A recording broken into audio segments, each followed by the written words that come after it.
Qué grato es estar con ustedes, amables oyentes, en este su programa Diálogo Bíblico. Muy bienvenidos a estas audiciones, especialmente en este momento que hacemos un resumen de la conversación que hemos tenido durante esta semana.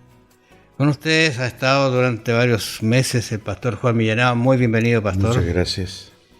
Tenemos que decir que nos dejan esta oportunidad, pero vamos a seguir con alguna otra persona más adelante. Quiero recordarles que en realidad vamos a estudiar un libro.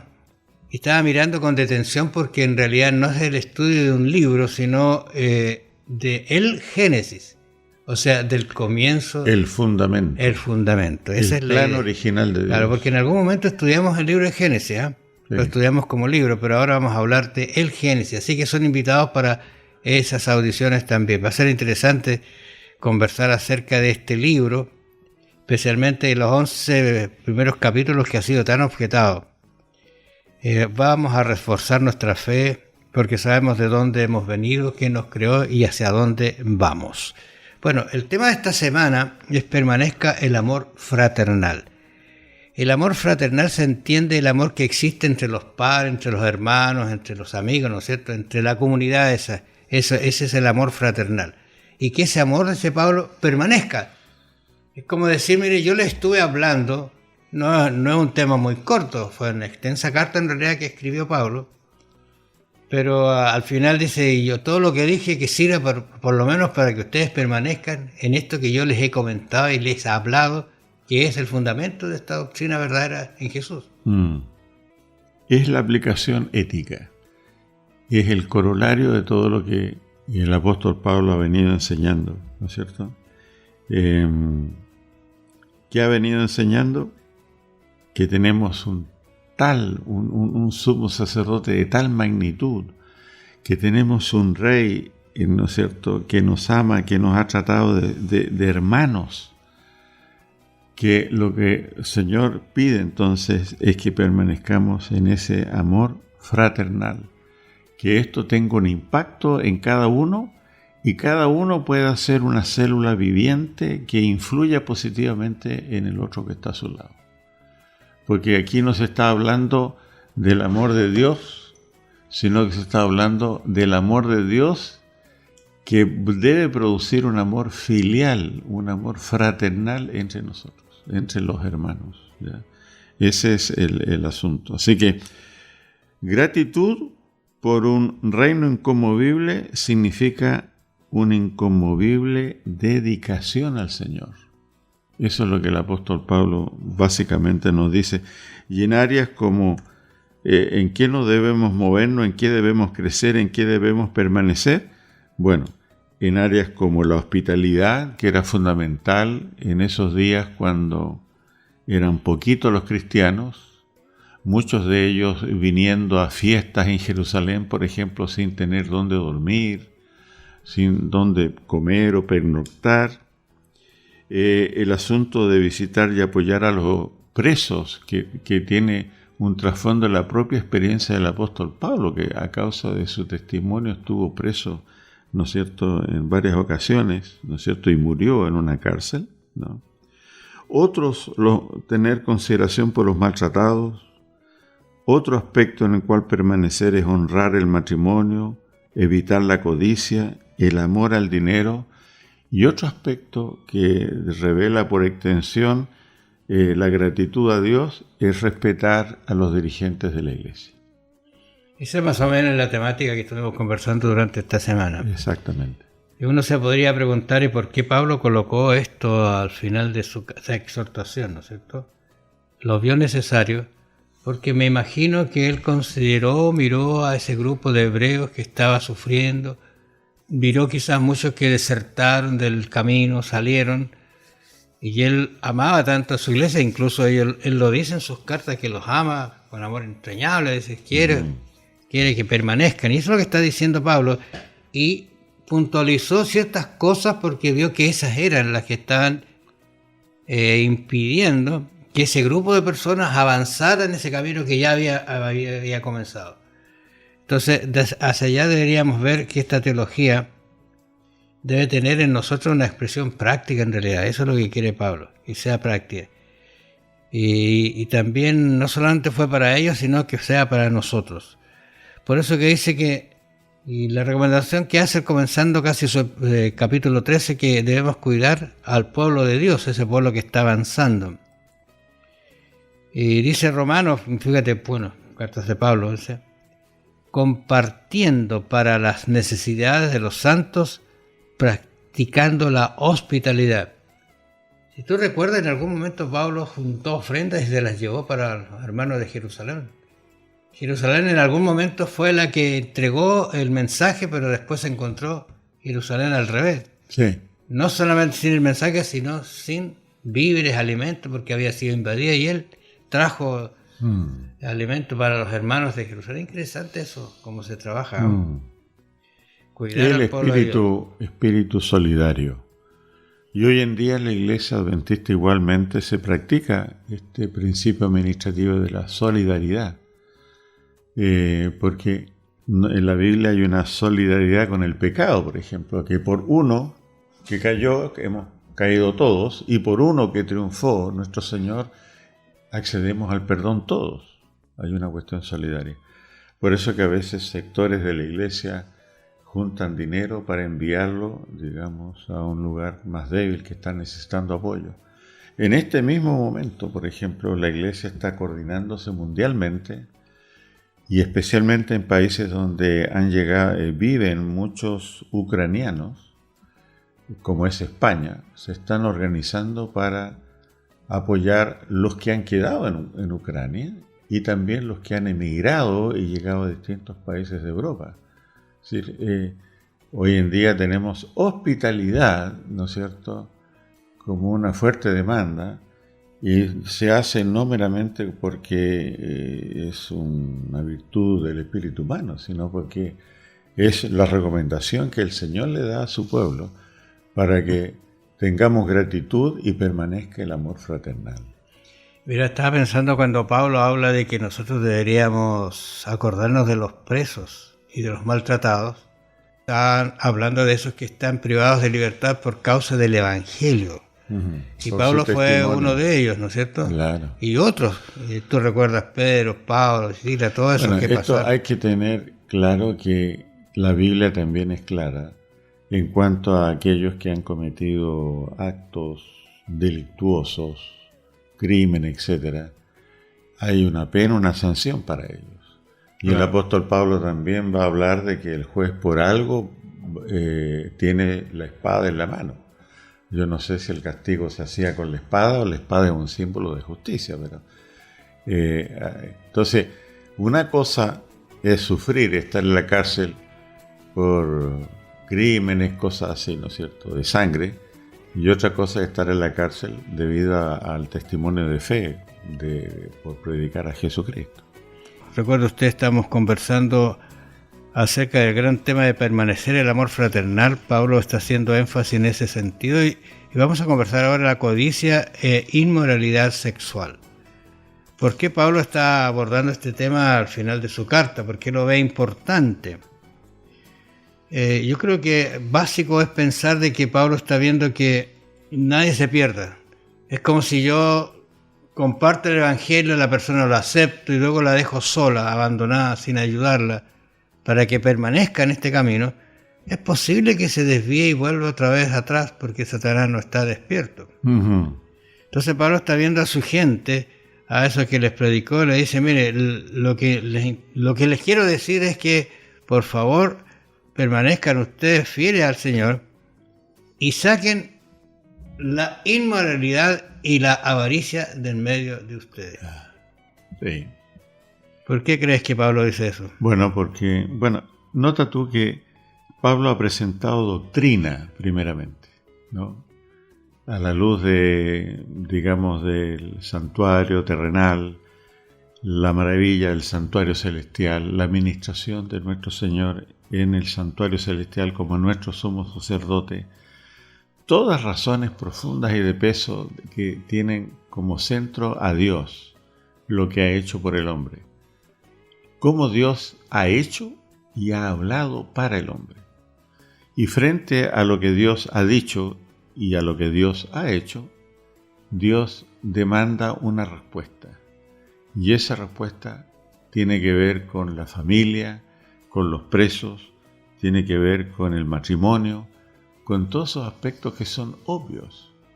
Y nosotros podemos, estar de acuerdo con las doctrinas y creer las doctrinas, pero eso tiene que avanzar, tiene que llegar a permear mi estilo de vida, con mi esposa, con mis hijos, con mis vecinos, con mis compañeros de trabajo, ¿ya? Entonces, precisamente, uno de los factores resbaladizos para el cristiano podría ser esto de la codicia, avaricia o la inmoralidad sexual. Y Dios ha provisto entonces mensaje, ánimo, orientación, para que en estas cosas de la vida diaria nosotros podamos ser fieles también. Habíamos leído el texto pero yo lo vuelvo a leer, Colosenses 3:5, mira lo que dice, haced morir. O sea, esto puede ser, como un predicador decía, mira, tenemos dos naturalezas, esa que hemos tratado de que Dios la saque de nosotros, pero va a quedar ahí, ¿no es cierto?, esa naturaleza pecaminosa, la tendencia. Y ahora queremos ser cristianos. Si alimentamos la naturaleza pecaminosa, lógicamente va a salir y a hacer su efecto nuevamente. Claro, bueno, ahí está lo que Pablo nos decía de que nos ocupemos de la doctrina. ¿Qué es lo que leemos? Ajá. ¿En qué espaciamos nuestra mente? ¿Qué archivamos en nuestras neuronas, vamos a decirlo así? Eso es muy importante. Lo que leemos y lo que vemos va a condicionar mis actitudes. Por eso que yo quiero leer Colosenses 3:5, donde dice, haced morir, pues, lo terrenal en vosotros. Interesante, ¿viste? Eso terrenal va a estar allí hasta... Y con la ayuda del Señor, ¿no es cierto?, la podemos mantener allí cautiva. Pero a veces puede que se separe y vuelva a hacer su defecto. Entonces dice, ¿cuáles son esas cosas? Dice, fornicación, impureza, pasiones desordenadas, malos deseos y avaricia, que es idolatría. Uno dice, no, yo no soy avaro, no. Bueno, uno siempre se trata benevolentemente y uno mismo piensa y afirma que no es nada de eso negativo. Y la verdad es que lo que se espera que se diga de un ser que murió en el cementerio es que era tan bueno el finado, ¿no es cierto? Es decir, eso es lo que se busca. Pero hay una lucha, como tú dices, ¿no es cierto? Mientras estemos en este mundo, nuestros sentidos van a ser bombardeados por distintos mensajes. Y hay una fuerza que tira para abajo al ser humano. No lo eleva, sino lo tira para abajo. Y en todo eso el Señor ha provisto un escape.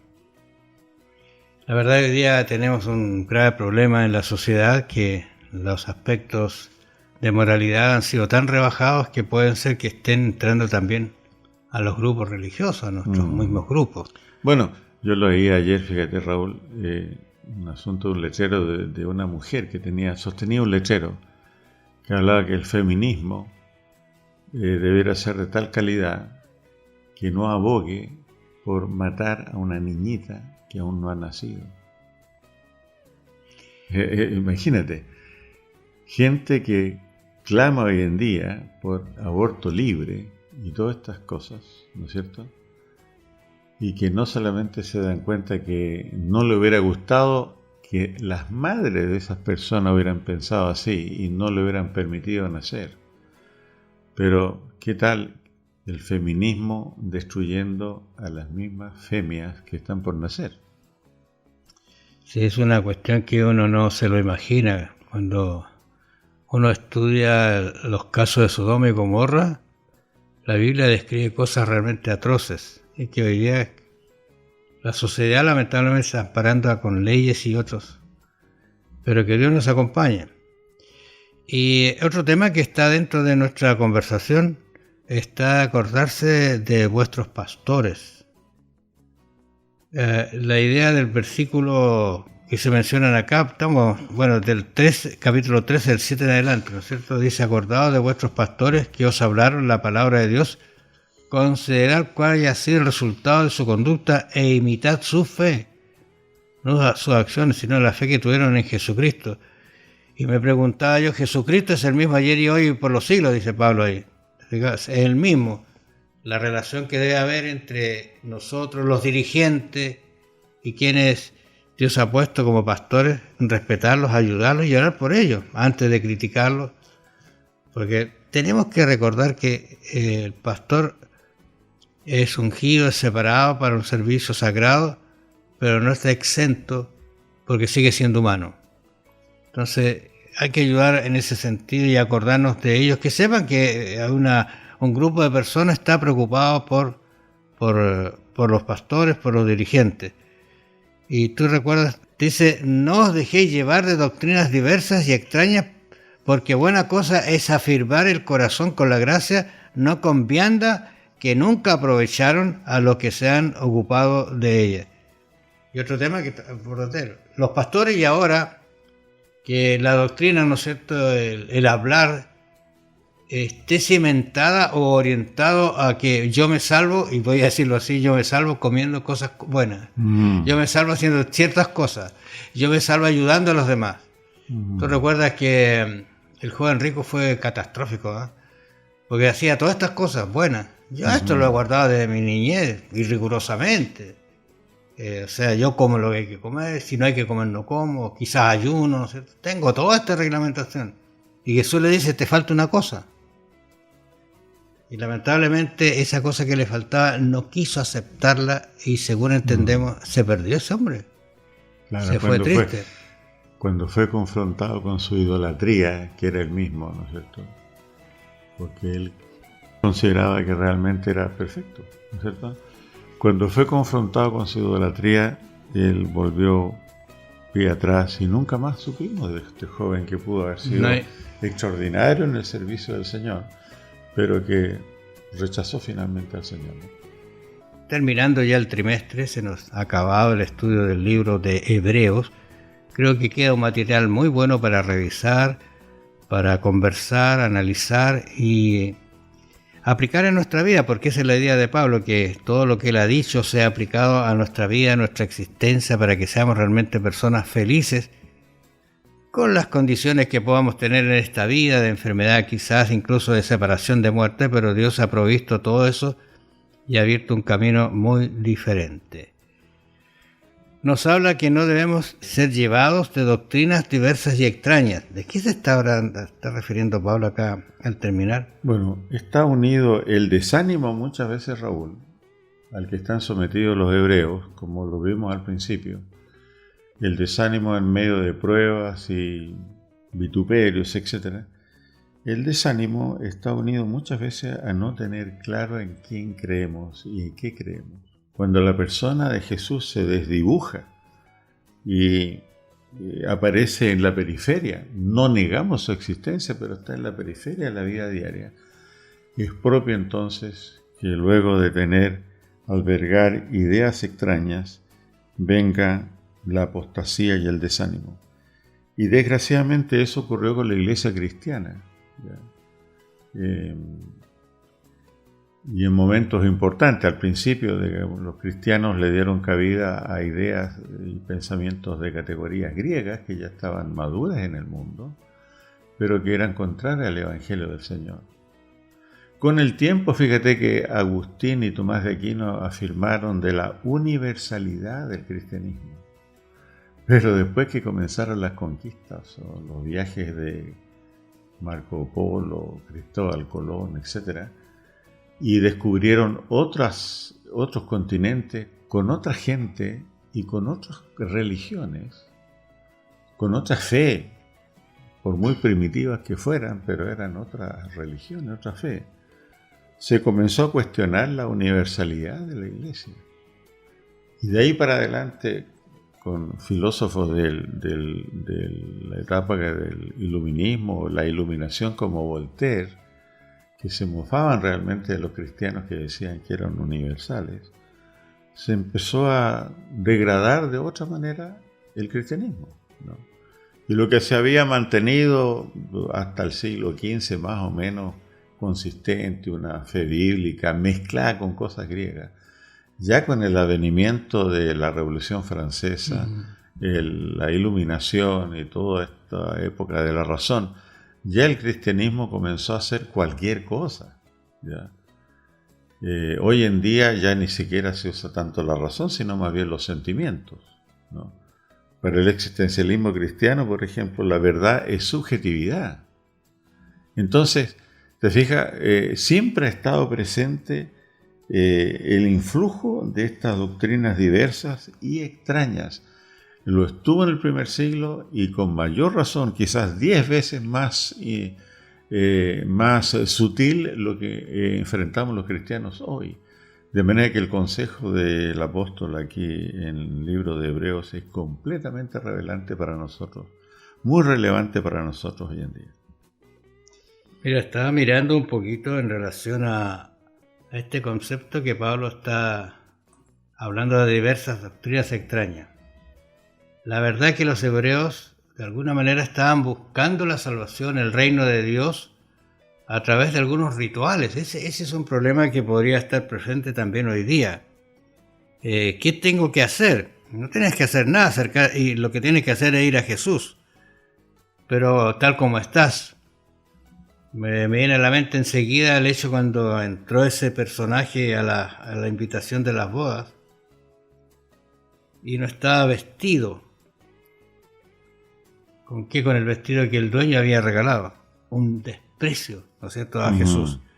Así que esos son los consejos que él está dando, Pablo, al final de su epístola, que nosotros, por ejemplo, mire, acerquémonos, dice 4:16, acerquémonos pues confiadamente al trono de la gracia para alcanzar misericordia y hallar gracia para el oportuno socorro. No que estas cosas de comida y otras cosas que uno debería practicar saludables no son buenas, son malas, son buenas, pero no sirven para la salvación natural. Claro, el problema es que los hebreos estaban participando de estos animales, o sea, comidas limpias o rechazando lo inmundo, con la esperanza de obtener gracia de alguna manera.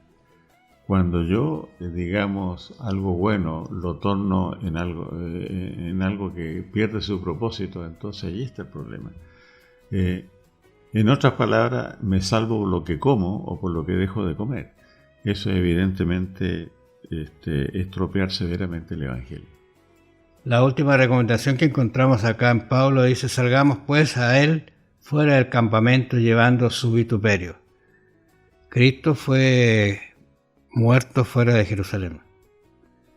Y tú lo habías expresado, tenemos poco tiempo, pero usted puede indagar. Había allí un lugar donde se quemaban, donde estaba fuera del campamento, donde estaba lo peor de lo peor, voy a decir así. Y en ese lugar Cristo fue y dio su vida por nosotros.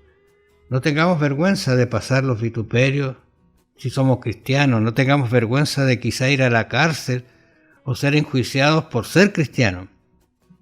Debería darnos vergüenza si vamos a la cárcel por algún hecho equívoco que hemos cometido, pero por ser cristiano no, en absoluto. Y Pablo dice: mire, sigan ustedes sirviendo al Señor, manténgase, no importa que tengan que salir fuera a sufrir, porque Cristo allí sufrió por nosotros. Fuera de Jerusalén, ¿no? En el monte de la calavera, un lugar de vergüenza, un lugar donde eran ajusticiados los criminales, los blasfemos, ¿no? Pablo bien lo dice en Gálatas 2:20: con Cristo estoy juntamente crucificado y ya no vivo yo, sino que vive Cristo en mí. ¿Qué te parece? Eso es la vida cristiana, Raúl, ¿no? La vida cristiana a menudo se considera que es una relación personal, profunda, individual, pero no individualista, porque la relación con el Señor nos lleva también a manifestar espontáneamente amor fraternal, amor con nuestros hermanos, hacia nuestros hermanos, ¿no? Así que la relación con Jesús es equivalente, debe extenderse a la relación con los otros creyentes, ¿no? Y esto es muy importante, que Dios está guiando a un pueblo, a un grupo de personas. Es un grupo heterogéneo, que es más que grupo, es un pueblo, es una familia, porque cuando uno se duele, los otros también son solidarios y apoyan. Por eso es que es muy importante en la iglesia no solamente tener el momento de oración colectivo, en conjunto, sino también lo que tenemos en la escuela sabática en grupos pequeños, porque allí podemos interactuar, conocernos más profundamente, conocer las necesidades espirituales de cada uno y poder suplirlas. Así que creo que Dios nos ha dejado este cometido tan grande y maravilloso en Hebreos para que todo lo que el Señor es como nuestro sumo sacerdote, entonces se refleje en cómo nos amamos unos a otros. Bueno, agradecemos la atención de ustedes durante este trimestre. Hemos conversado algunos aspectos importantes del libro de Hebreos y los vamos a invitar para que el otro trimestre conversemos acerca de el Génesis. Es un libro maravilloso de nuestros orígenes, ver de dónde hemos venido y hacia dónde vamos.